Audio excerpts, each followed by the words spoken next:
We're Susie and Brooke with Kirkwood Knittery in St. Louis. We're at Limburg in Manchester, 10724 Manchester, just east of Limburg. We are making a mitered square blanket. We're starting a mitered square blanket that we hope that you in the community will come and help us finish.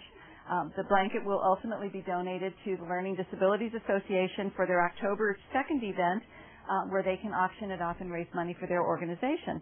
So this is a blanket being made with sock yarns, all different sock yarns, and we're going to teach you how to make the square so that you can come in here and participate in putting the blanket together with us by knitting onto our blanket and building the blanket one square at a time. It takes about 30 yards of sock yarn, and if you have your own sock yarn that you want to donate and use your sock yarn to make the squares, that would be great.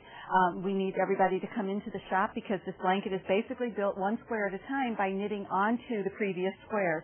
So what we're going to show you right now is how to pick up the yarn, how to pick up for the next square using the salvage stitch edge from the previous square. So this square hasn't actually been attached, and I'm going to now knit the square that's going right in this section right here. So first you start by putting your left needle into the first salvage stitch, and then you put your right needle in, and you actually are going to knit the stitch. So you put your right needle in, and because this is the first one, the yarn isn't attached yet, so you just loop it over the right needle, and then you scoop it through like you were knitting. Then pull your left needle out. Now put your left needle into the next salvage stitch, which is the next stitch on the chain, and you're going to go back in and knit it. I usually knit with the tail on this one, just to weave it in a little bit. And then I pull my left needle out, and then I put my left needle in to the next stitch and go in and get it. And now I'm going to use the working yarn, which is the yarn that's attached to the tail, attached to the ball of yarn, and I'm going to scoop it. So I'm going basically into every one of the 15 salvage stitches along the border of the square before, and picking up a stitch in every one of those salvage stitches. So this avoids having to weave them all together at the end like a quilt. This allows you to actually attach to the previous square. Okay, so I have my 15 stitches on the one side, and you can see it's going to go down like that. Now I'm ready to pick up the 15 stitches on this edge of this square.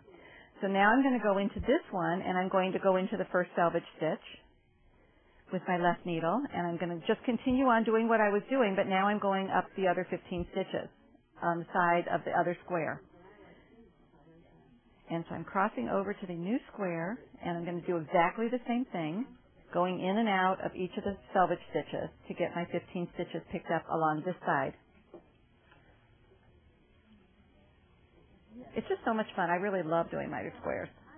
So one step at a time, one salvage stitch. This is part of the hardest part of it, is just getting the stitches onto the needle. Once you get them on, it's golden. It's really easy to keep going.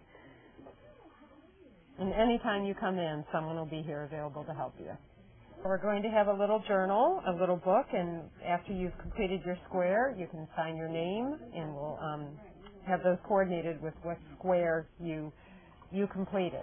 And that will go to the highest bidder along with the blanket. So now I'm just going to knit this first row. The first 14 stitches are going to be knit, and then 15 and 16 will be knit together as one. So they'll knit two together. Do a lot of counting on this first row while you get the marker set, just to be sure you get the right number of stitches setting that miter right in the middle. It's also a visible space because it's the one stitch on both. There's the first stitch on one of the squares and the last stitch on the other. So it's really easy to see where they are. The 15th stitch is the last stitch on the blue square, and the 16th stitch is the first one on the pink square. And I am now going to knit those two stitches together as one, and that sets the miter.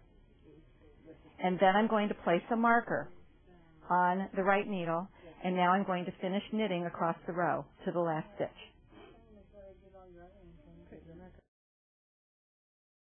On the last stitch, it's important to do a selvage stitch because that's how you pick up the stitches on the next square. So it's important to do the selvage stitch, so we'll do that right now. Before the last stitch on the row, you're going to bring the yarn between the two needles to the front, and then you're going to slip the last stitch as if to purl and take it off the left needle. And that will be the stitch that creates the pretty little chain of stitches going up the side that you're going to use to pick up the next square.